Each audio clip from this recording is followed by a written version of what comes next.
ኢትዮጵያ ቡና እግር ኳስ ክለብ አሰልጣኝ ገብረመድህን ኃይሌን በይፋዊ የፊርማ ስነ ስርዓት ሲያስፈረም ከተለያዩ ጉዳዮች ጋር የተያዘ ጋዜጣዊ መግለጫም ሰጥቷል። ዛሬ ረፋድ በስካይላይት በተካሄደው መርሃ ግብር በአሰልጣኙ ቀጣይ ስራ በክለቡ ወቅታዊ ጉዳዮችና እቅዶችም ዙሪያ በክለቡ የተለያዩ ባለድርሻ አካላት ገለጻ ተሰጥቷል። ከ16 ዓመታት በኋላ ወደ ቡና የተመለሱት ገብረመድህን ቡናን ለማሰልጠን የማይፈልግ የለም ብለዋል። የኢትዮጵያ ቡና ስፖርት ክለብን ማሰልጠን የማይፈልግ ማንም አይኖርም ብዬ አምናለሁ።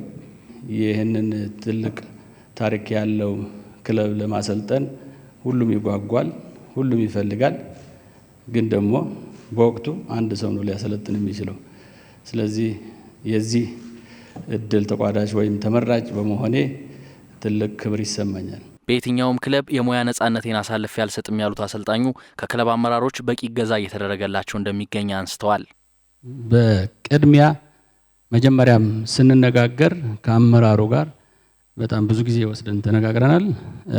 ቀደም እንደገለጽኩት ምቹ ሁኔታዎች ተፈጥረዋል። በጣም ኢነርጂ አለው፣ በጣም ተነሳሽነት አለው፣ በጣም ብዙ ነገር የተመቻቸ ነገር አለ። ስለዚህ በዚህ ሁኔታ ላይ ሆኖ መቼም አልተመቸም ማለት አይቻልም። ስለዚህ ወደፊትም ቢሆን አብረን እየሰራን ስንሄድ ደግሞ ሞር የተሻለ ነገር ይፈጠራል ብዬ አስባለሁ። በተረፈ ኢንተርፍራንስ የለም፣ ምንም አይነት ኢንተርፍራንስ አይኖርም። እኔ በሰራሁባቸው በየትኛውም ክለብ ራሱ እንደዚሁ የሙያ ነጻነቴን አሳልፌ አልሰጥም።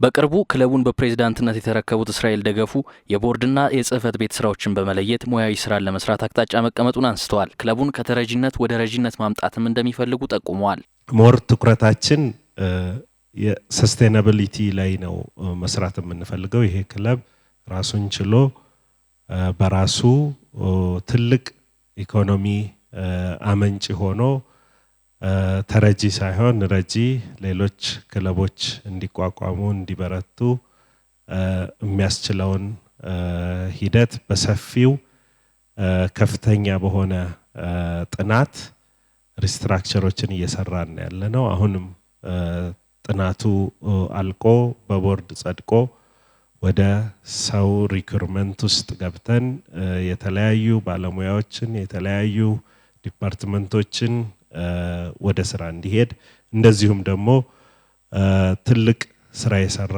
ነው ከክለቡ የጽህፈት ቤት ስራ ወይንም የአመራር ክፍልና የቦርዱን የስራ ድርሻዎች መለየት ክለቡ በነጻነት በፕሮፌሽናሊዝም እንዲመራ ቦርዱም ደግሞ ጋይድላይን እንዲያስቀምጥና ስትራቴጂ ፖሊሲ ፕሮሲጀሮች ላይ ትኩረት አድርጎ እንዲሰራ የማድረግ ስራዎችን ነው ስንሰራ የቆየ ነው። ክለቡን የራሱ ስታዲየም ባለቤት ለማድረግ እየተሰሩ የሚገኙ ስራዎችን በተመለከተም ማብራሪያ ሰጥተዋል።